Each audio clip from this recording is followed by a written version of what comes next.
everybody. Welcome to the Sailor Moon Crystal After Show here on AFTERBUZZ TV. Season 3, Episode 1, Act 27, Infinity 1, Premonition Part 1. They really like titles in Japan. Stay tuned, guys. We are going to be talking about the episode and some of our thoughts and predictions for the future. We'll see you right after the break. You're tuning into the destination for TV superfan discussion, AFTERBUZZ TV. And now, let the buzz begin. Yes. This is really where the new intro picks up. You know, like I was a little like on the fence about it at first, and then when it led in with this, I was like, yes, into it.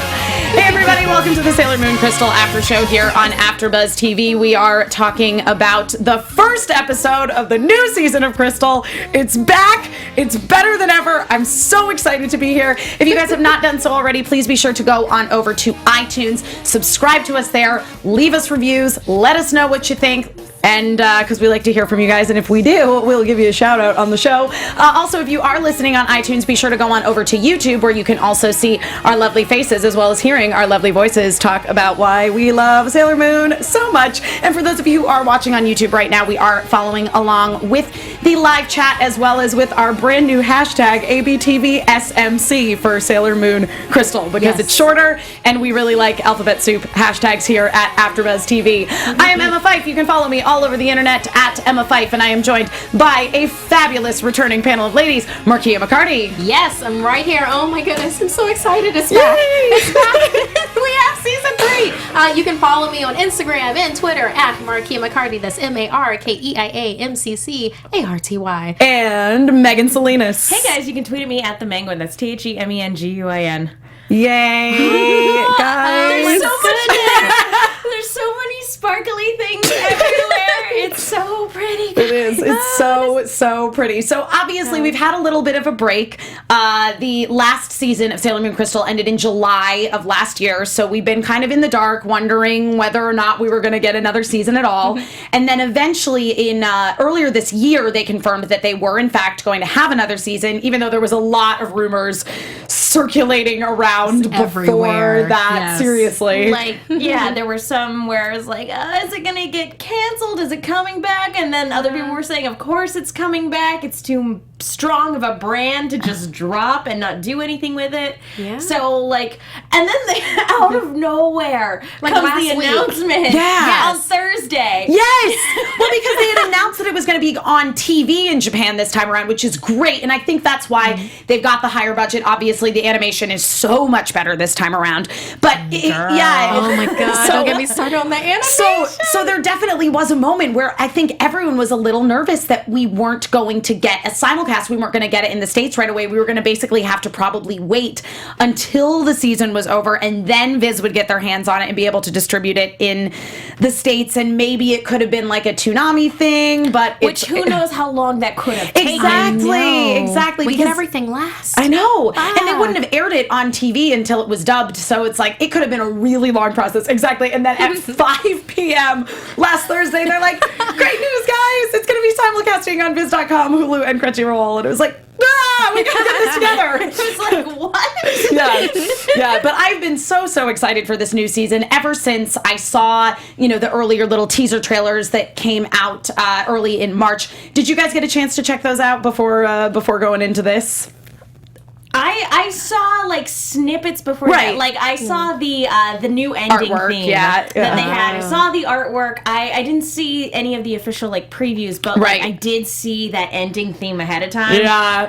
Oh girl, it's so pretty.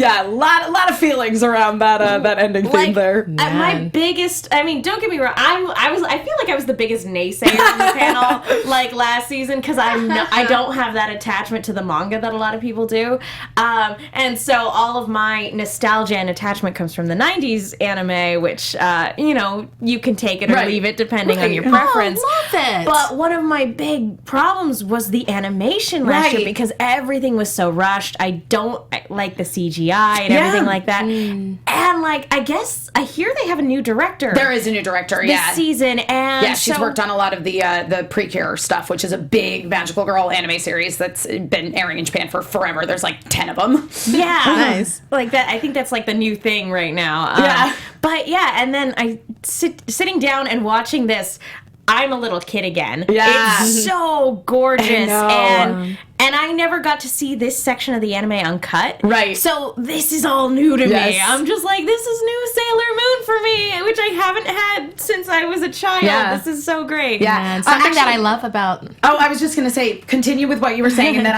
I will share this very interesting piece of information from the chat. Continue. something that I love about the animation is that it seems to be a marriage of the animation that we had with season 1, 2 Sure. of Sailor Moon Crystal, Right. and then of like homage to the 90s, where it's just it hits all the right buttons. It does. It really does. I mean, you can tell in some instances of characters where they still have that season 1, season 2 Sailor Moon Crystal thing, like Yeah, Ray and her eyes, and everything in some of the animation. And some of the anatomy is still a Very little stylized. It's every now and then. you It's know? very stylized. I think that with the new animation, it feels more intentional and stylized than they just didn't really care. Rather than Uncanny Valley going, Yeah. Be like, "Hey, guys." So Mercurius in the chat says that the director, Chikai Khan, only agreed to do the series if they would let her do 2D transformation sequences. Oh, Yeah. good for Yeah. her.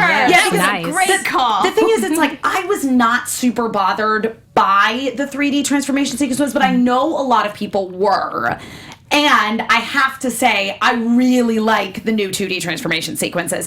And I was a little nervous going in because there was part of me, because what I liked about the 3D transformation sequences and what I liked about Crystal in general was that it paid a little bit of homage to the 90s transformations, but they were still different. They were like sort of a next level of intensity, and like Sailor Mars just had so many flames. Yeah, they- and Venus had like a star cape, Yeah, a star yeah, path, a star exactly. trail. It's like exactly what we needed, but like vamped up to Yes. be like in the time now. Exactly. And so I was nervous that since they were going back to the 2D style, they were going to basically make prettier copies of the 90s transformations, and that's not what they did at all. I actually think they look more different than the original Crystal transformation sequences. They're just beautiful. Yeah, because it's a double-edged sword, because like fans crave new things, but if you stray too far away from what fans loved, then like you almost feel like you're betraying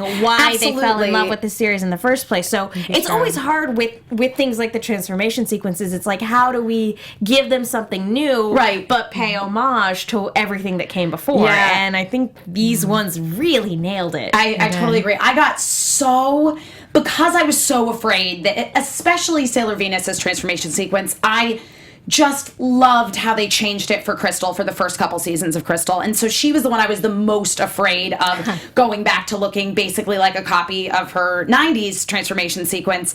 And then when it really looked more like the original Crystal transformation sequence, but just amped up and in that gorgeous, gorgeous 2D animation with the body lines, and I just started getting really teary-eyed. Like, I was very emotionally affected by that. And then in the subsequent battle, I was afraid, again, that going back to the 2D animation style, they were going to, for the attack sequences, again, kind of recreate those stock footage. It's like attacks. where And then it happens we again do and again in the same way. We do the same thing every single episode. Yeah, exactly. And then when she busted out Venus Wink Chain's sword and she actually had the sword, I was literally sobbing. It was like sobbing on my couch by myself, just having a Sailor Moon moment. Pretty sure my jaw hit the floor because I was like, oh, that's right. They got new powers at the end of the last season that they never got to use. Yep. Yeah, like Jupiter's coconut cyclone. I was like, what? And it's- I love this. Go coconut oil, because it's it's a powerful anyway, and Jupiter's harnessing that power. Totally. Yeah. Oh, so good. Yeah. So we talked a little about the new transformation sequences and the new attacks, new animation, which is just great. Oh, it's so beautiful. This is what I wanted Yes! season 1 of Crystal to be. And now that we're here, I'm like beside myself. Like, that critical part of my brain is like, you should still wait. And I'm like, shut up, you. Let Yeah. me just look at this and enjoy it. Something that did interest me with the transformations, because I'm always about characters' eyes and Sure. emotions and like maturity coming through. And Yeah. like in the original 90s one, once it hit that next season, Sailor Moon, like she went from being like, oh, I'm a kid to, oh, I'm doing this. Yeah, I'm a kind of warrior thing. now. And if you see the transformations here, it's like each one of them, they're so in their element. They're so in their character. It's like Sailor Moon, Usagi, is she's kid, but not too kid. Yeah. You know, she's had some experience. She's a warrior, but not too warrior. So I'm wondering if they're going to change that as we go in through the season. Yeah, I was so impressed with Usagi in this episode because she's not like, I mean, she's still herself. She's still like to school. She's still annoyed, you know, when she gets shoved aside, you know, by Chibiusa and everything like that. But like, unlike before, where like those things made her feel terrible about herself, and like she was like, oh, my life is awful and being a magical girl is hard. She has fully accepted the responsibility, and just there's so much maturity, and like the fact that she can also discern when things are wrong and not right. Totally. Like her intuition has like jumped ahead based on her experience, and she can tell something's happening and something's coming. Yeah, I like that there's not so much crybaby. No, not at all. I mean, it's very much kind of a sort of like Buffy the Vampire Slayer thing, wherein Love it. She has this destiny that she has to fulfill, and there is part of her that will always be a normal girl and that might always think, oh, it might have been nice to have a normal life, and she's enjoying having this time of peace, but she even says, you know, I don't think that this is gonna last long because I'll feel happy and content. You know, when she and Mamoru meet up before school, and Chibiusa runs off with her friends, and then they're about to kiss, and then he stops. She doesn't get upset the way like teenage crybaby Usagi would get upset. She's very much like, it's like this all the time. It's constantly back and forth of like, I am in this really happy, great, content place. We're in this wonderful time of peace. And then every other moment I feel uneasy and I just know this isn't going to last. But when I am together with all my girls, we got this.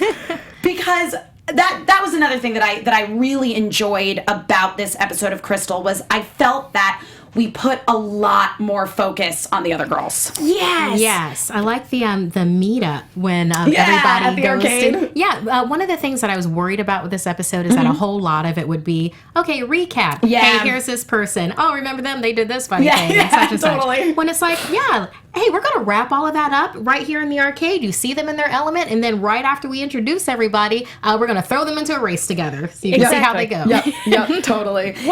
What I really, again, not to harp too much on season 1 and 2, but like for one of the big criticisms that a lot of people had was that the Sailor Scouts felt like they were more like Usagi's cheerleaders than like having all of that personal interaction and character development. And here, they felt like a team. They felt like a family, and they felt personally defined. Absolutely. Well, and on top of that, it's like the people that beat the Daimon in the fight, it was Venus and Jupiter. Sailor Moon didn't do anything. It was great.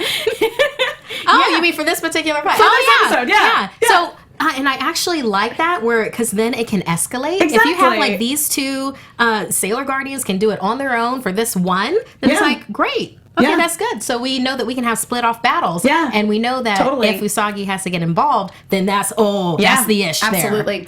Emily in the chat says to the topic of us discussing the further fleshing out of the additional characters, not just Usagi and Mamoru.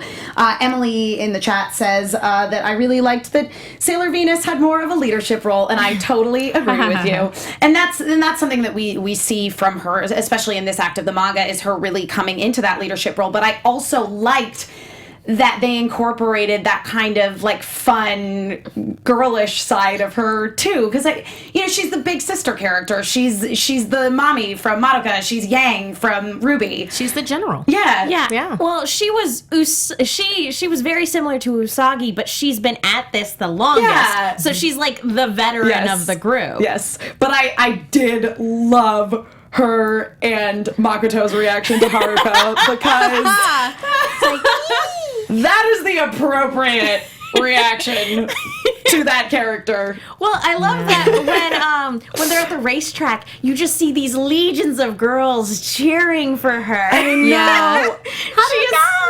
Here's the thing, though. Okay, this is all going on before she and Michiru go to school. So basically, like, we see Michiru and she's like swimming her laps, doing her thing because she's like the graceful. because Is she's this technically amazing. a spoiler for anybody who doesn't know, who might be watching? I guess it is technically a spoiler because But I mean, the ending and the opening sort of give it they kind of do. Again, it's like they look exactly the same. They just look like themselves wearing Sailor Fuku. So Yeah, I think it might only be a spoiler for people that only saw the 90s dubbed. Because then they're like, oh, I don't know. What's this relationship? Or people Cousins. who did come into Crystal having not seen any, because apparently there are new fans with Crystal, which I would never have guessed, but because like I'm like, what? People have different life experiences than me? That's weird. Yeah. But apparently there were people who came into Crystal for the first time, so yeah. technically that's a spoiler, but Technically. I guess, But it's good. if you've seen any promotional material, Yeah, Yeah. adjust to it now because this is not a thing. Yeah, this is not a exactly. thing. Yeah. They're gorgeous characters. Oh my gosh. And oh my god, so talented. Oh my, so great. So incredibly talented. Yeah. So it's like, yeah, and they have a really great relationship together. I'm loving Haruka and Michiru so far this season. do they I mean, take helicopters to school? They do, yes.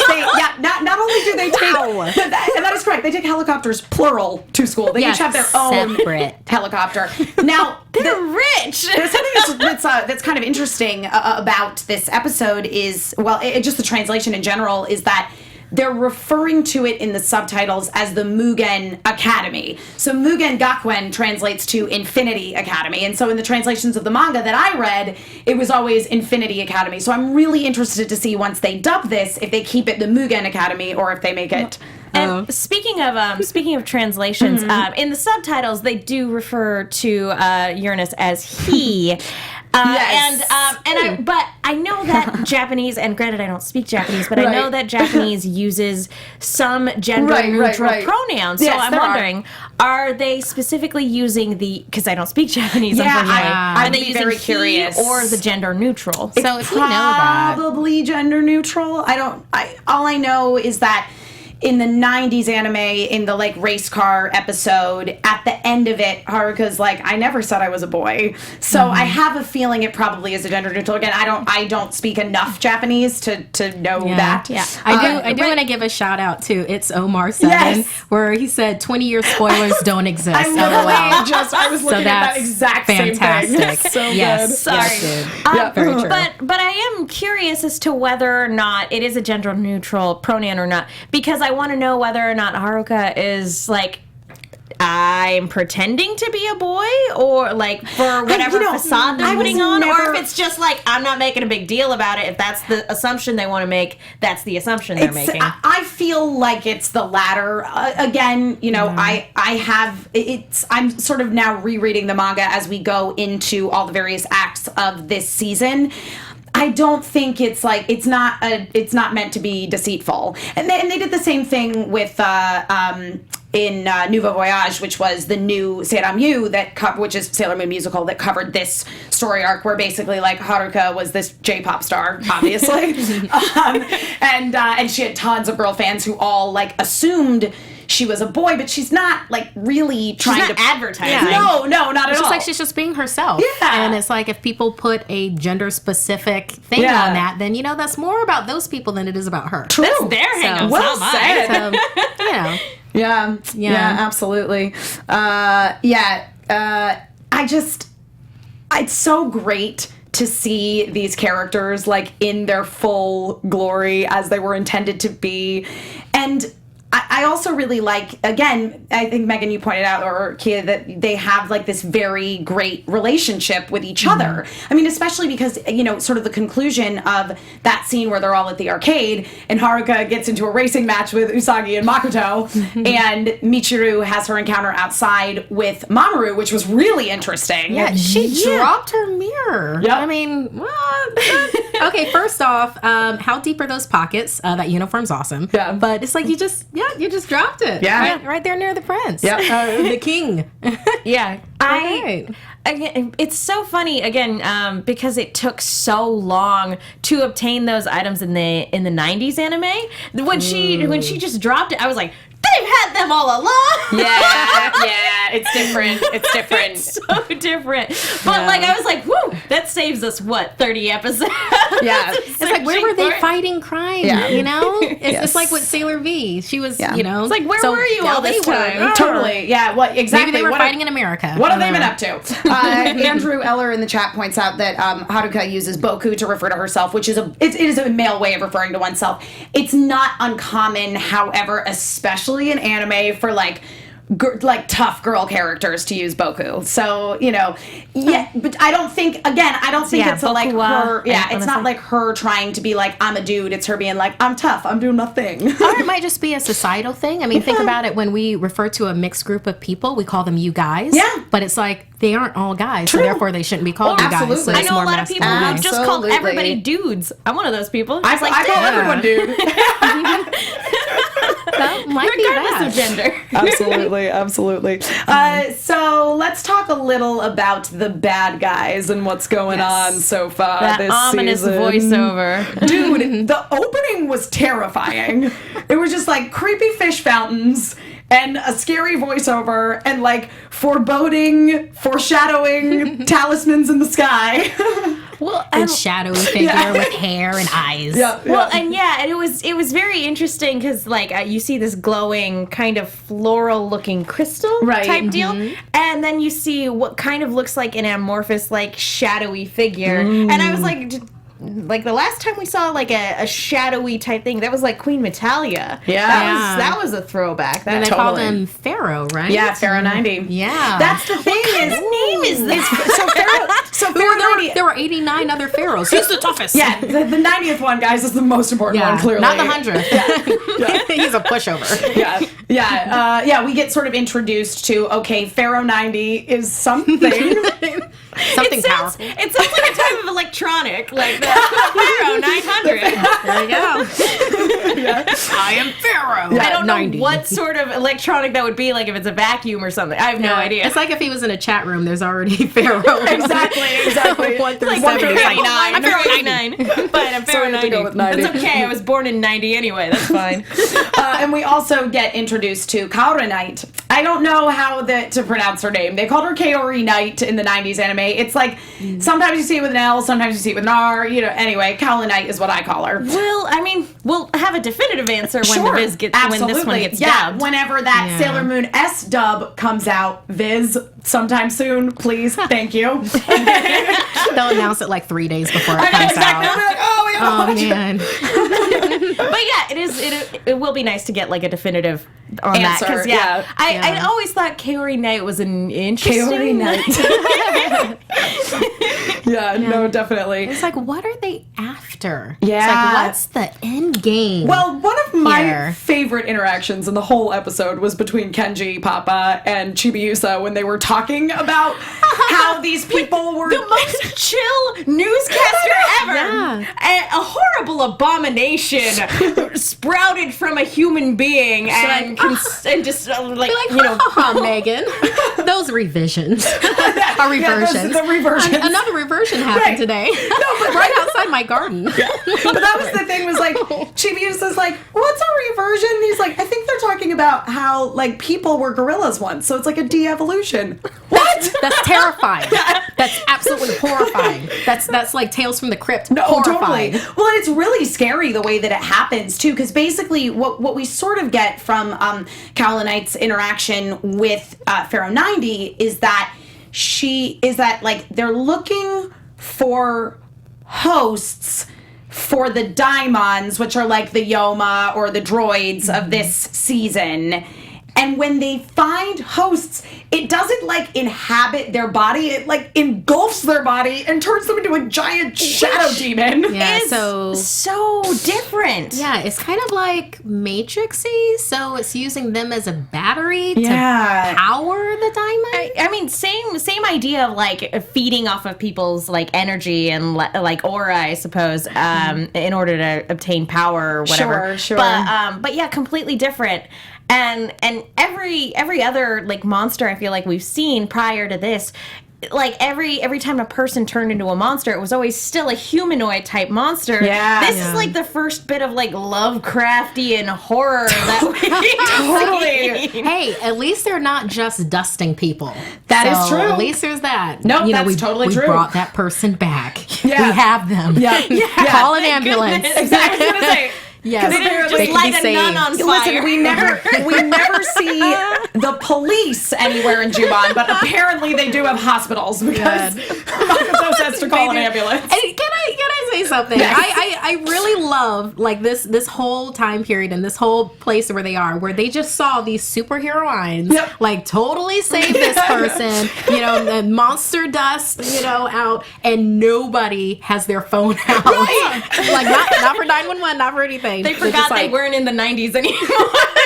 But I will say that, like, that was probably my biggest criticism about this episode was that, like, you know, when the fight was done, they were surrounded by people, and I was like, did they transform in front of all these people and no one said anything? Listen, if you want to understand why, you just got to watch Cute High Earth Defense Club, love. It is a magical boy series. They explain all of this. I'm just saying, I can't.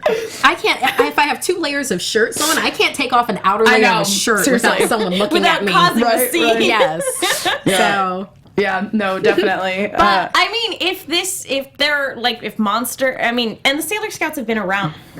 Viz would be mad at you. That was like, did someone from Viz like possess you to slap yourself? The Sailor Senshi have been around for a while now in the city.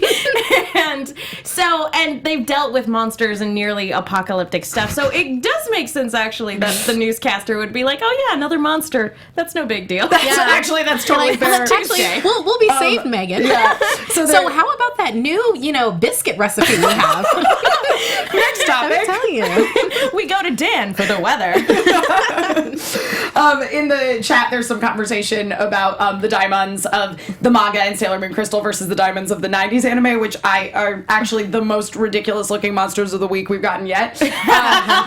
But Brian in the chat says, I like these ones. They're a lot more true to the manga, and they're actually scary looking instead of looking like a lamp come to life, which is literally what the diamonds were in the 90s anime. It was It's like, now I've got arms. Exactly. And they would like send the like evil diamond seeds down, and the hosts that they used were not human bodies, they were literally objects. Yes. So like there was a car that came to life, and So many things. So many things happened. Yes, but basically we leave this episode with and as somebody who reread the manga act right before this, I was very, very surprised to find that this episode ended halfway through the manga act. And that is part of the reason why it was so good, because it didn't have the pacing issues that the first couple seasons of Sailor Moon Crystal did. Good point. It gave they were like clipping along. Yeah, that went with that whole not real having a character. That the Megan was talking Totally. about. I felt like they finally gave them the scenes some time to breathe, because when you're reading a comic, like your brain is filling in space between panels, and when you try to just go panel to screen, it feels so fast. And this time around, I felt like, we got to spend a little bit amount of time with each character. We got some quick little reminders about what was going on. We got set up with like what's going on with the bad guys, just enough that we're interested and not like so confused that we're like, well, forget it. We like really want to know more.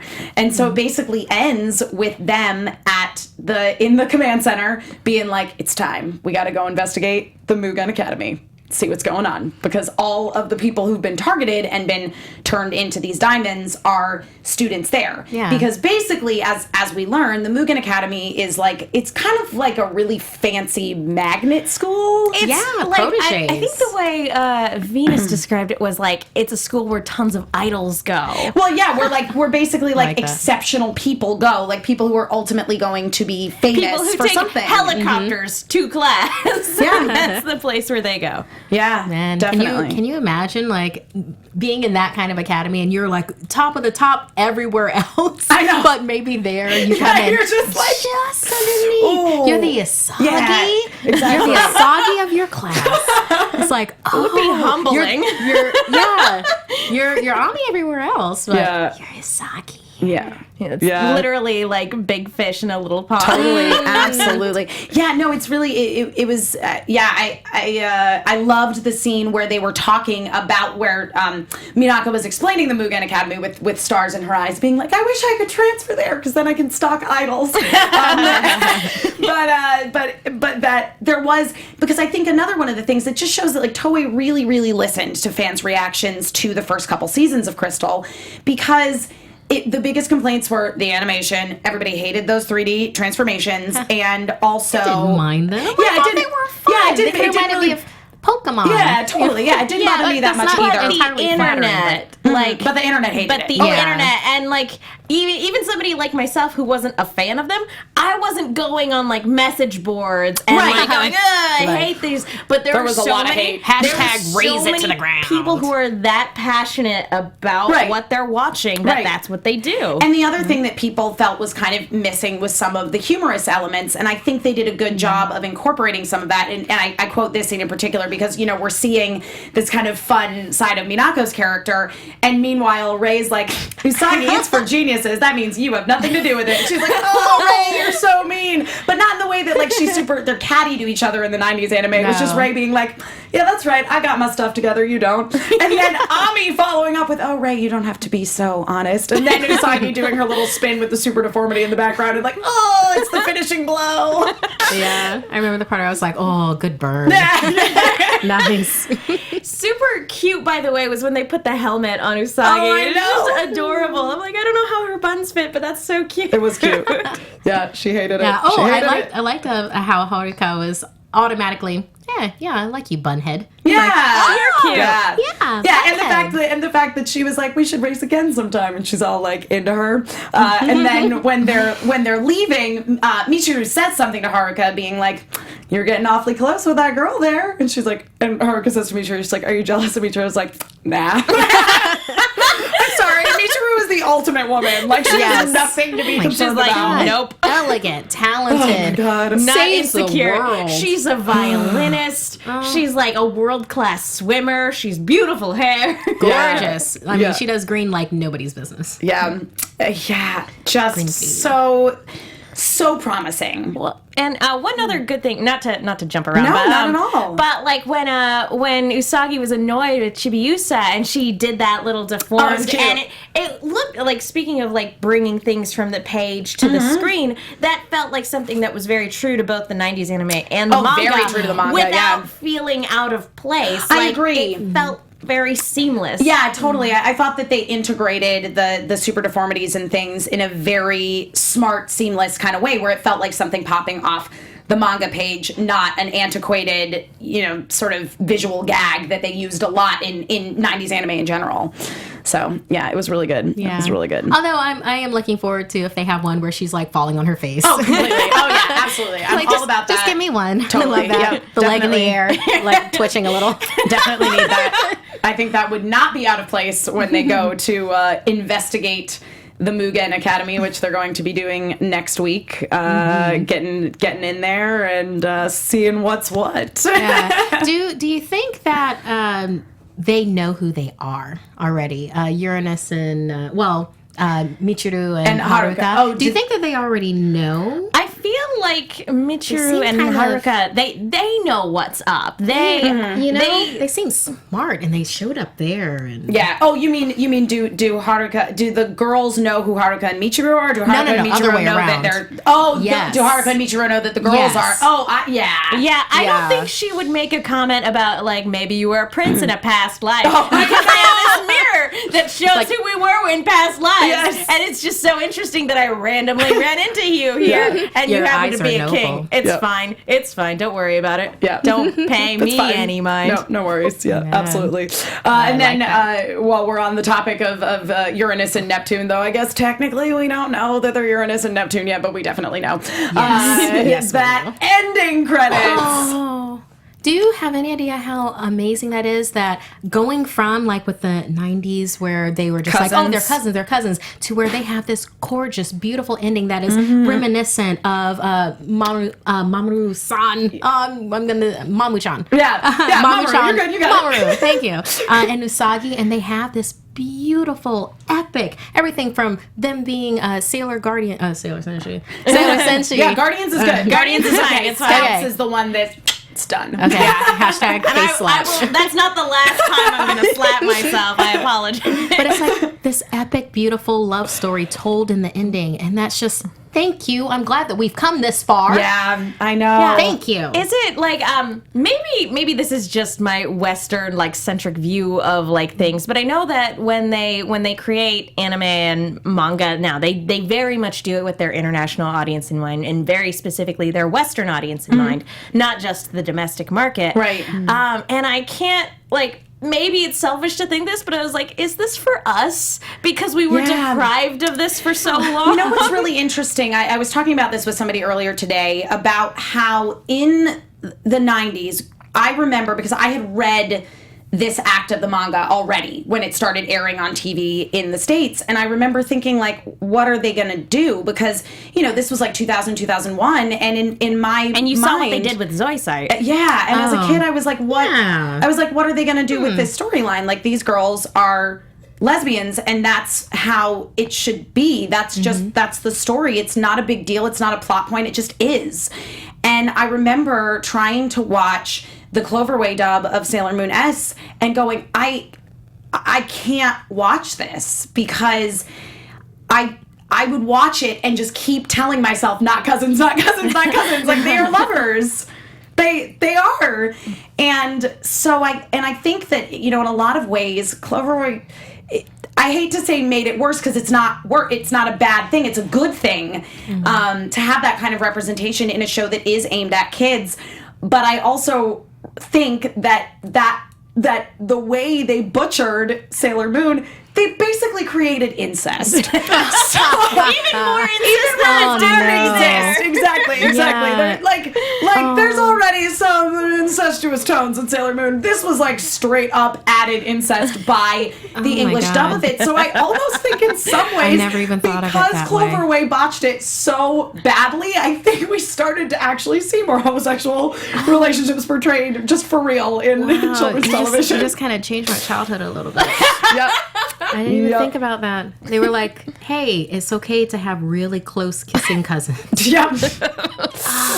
Dude. Yeah, that's not how I treat my cousins. Yeah, I was fortunate enough to see the subtitle before I saw the dub. So I was like, oh, well, this is just weird. Yeah. So it was already in my head that it was an actual relationship. Yeah, absolutely. So, but now it's like, that makes Now me... it's a weird taste in your mouth, and you're like, ugh. There isn't enough Coca-Cola in the world. But also, you know, like, how great is it that, you know, young people who this is their introduction to Sailor Moon, like, this is what they're going to see. Yeah, this and or the Viz dub. Yeah. Where nothing is cut out. Yeah, and they just keep it as it was intended to be. And that's a really good thing. Yeah. No. I mean, I sort of ship everybody with everybody in Sailor Moon, so, you know, I'm fine. Well, I'm excited because I never got to see these episodes uncut. I had to watch the butchered English dub, so I never got to see those episodes uncut. So this is the first time I actually get to see them as they were intended. So I'm really excited. Yeah. Nice. Yeah. Again, such a strong start to this season. It makes me really, really hopeful that, like, we're getting the Sailor Moon crystal that we deserve. And what it looks like we're on the right track. Yeah, totally. Yes. And with the future in mind, let's dive into some predictions. And now, Oh, there it is. your Oh, pink lights. I like it. TV Perfect. predictions. Listen, this only covered one half of the manga act that I just read, so I'm just going to sit here and let you guys go. Well, based on the preview, it looks like we get more of an introduction to Saturn because we only got to see her for like 2 seconds. I know, but how great was it seeing her little, like, awakened destruction in her flashback? Spoilers-ish. Anyway, continue. Stuff is coming down the Saturn. way. But yeah, I think when they go to investigate the academy, I think that's going to be a lot of fun shenanigans because I I love when they have to infiltrate a place because they are just so adorable when they do. Yeah. So I think that's going to be a lot of fun. And then, yeah, it looks like there's a fight on a bridge. I'm not quite sure. Yeah. I think that we might see the disguise pin again. Oh, I think maybe something like that. Theory. Yeah. Okay, because I haven't read. But I think like Usagi's going to do something like, I'm going to make myself a principal. It's like, wait, the principal of that school is very well known. Yeah. A visiting principal. Yeah. Something like that. And I think, I don't think that we'll get Uranus and Neptune in it this time with powers, but I think that they'll watch them and they'll be like, see, I told you. They're going to be hanging out, like watching and observing for a little while, which kind of makes me wonder what their end game is, because you know, in the 90s anime, they had a very specific goal. Yes. It was very much the needs of the many outweigh the needs of the few. Yes. And so I'm wondering, I'm like, is that what they're going for? Because they weren't They weren't bad guys, but they could be antagonists. They don't seem intense though like that. Because remember, they were very like blinders on. This is how it goes. They were like these magical objects that we need to get. They will cost these people their lives, but this is for the good of the world. Yeah. I mean, I felt like they were a little bit more chill. You know, like they went to the arcade, kind of scouting. Again, they seem more calculating here. Like again, they're scoping out the Sailor Senshi. They're watching and they're waiting to make some sort of move. So I'm very intrigued as to what that is, and I'm just wondering how long until Pluto comes back. That's all. Don't worry, she's coming. I'm sure. Brian in the chat says, predictions, Kalinite being fierce. And Ordinary Passerbuyer says, Megan, you're close, but so far off. Ooh, so it's not on a bridge then. Exactly. Yeah, it's actually underneath the bridge. Okay, so that makes so much exactly sense. Close, but like not quite. Not quite. Yeah, absolutely. Big difference between being on the bridge and versus under the bridge. Yeah, yes. Absolutely. And with that being said, let's dive into a little minor news and gossip. AfterBuzz TV News. Now, for any of you guys who may not be aware, the Sailor Moon Crystal Cafe is a phenomenon that has been occurring all over Japan. They've been doing many pop-up cafes periodically, basically all as part of the sort of 20th anniversary celebration of Sailor Moon. Well, the newest one that is opening up in Roppongi starting on April 16th is going to feature, wait for it, a Sailor Moon burger! We've got an image of it here to share with you guys. As you can see, the bun is pink and it resembles the henshin brooch, and it also seems to come with a side of heart-shaped tater tots and a stars, a wedge, a moon wedge. Yeah, of cheese. Yeah, no, it's probably an egg. Oh, moon wedge of cheese. Yeah, on the tater tots. I was saying it looks like to me the burger's got bacon and egg on it, which is very popular on burgers in Japan. Yeah. Umami, they do that. Yeah, they do. Totally. Yeah. I think this looks adorable, but when I see the pink, I'm like, oh, it's the top of a cupcake. No, you're going to be real disappointed. Megan, you should probably not eat this burger because you would eat into it being like, oh, it's going to be sweet and...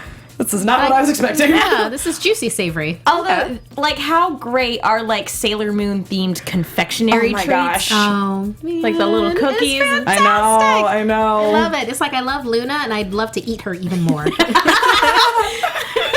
Cookie flour. I feel like one of these days we'll have to make like Sailor Moon confectionary treats to enjoy on the show. Yes, I think that's a pretty good plan. That's it for news and gossip this week. That is a really cool looking burger. Yeah, nothing too major, but just a fun little piece of information to share with you guys. So, anything else you guys want to touch on before we say farewell? Oh, well, I'm looking forward to not only the second part of this, but just the rest of it. This is such a great, first note for the rest of this amazingness at Sailor Moon Crystal. I'm so glad that they are doing it, and I'm actually really, really glad that I'm doing it with the two of you. Yeah, nostalgia. It's really fun to be back. I teared up watching this. I didn't cry. I was fine, but like I definitely teared up, and this is the most excited I've been to be a Sailor Moon fan. Yes.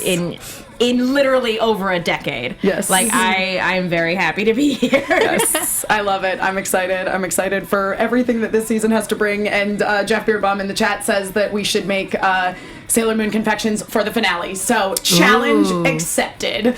Done deal. In the meantime, Megan, where can people find you on the internet? You guys can follow me on Twitter and Instagram at @themenguin. That's TheMenguin. I'm also on a bunch of shows here at AfterBuzz, and I write articles for the Movie Chick. That's Chick with 2 Ks. Be sure to check those out. Markeia McCarty.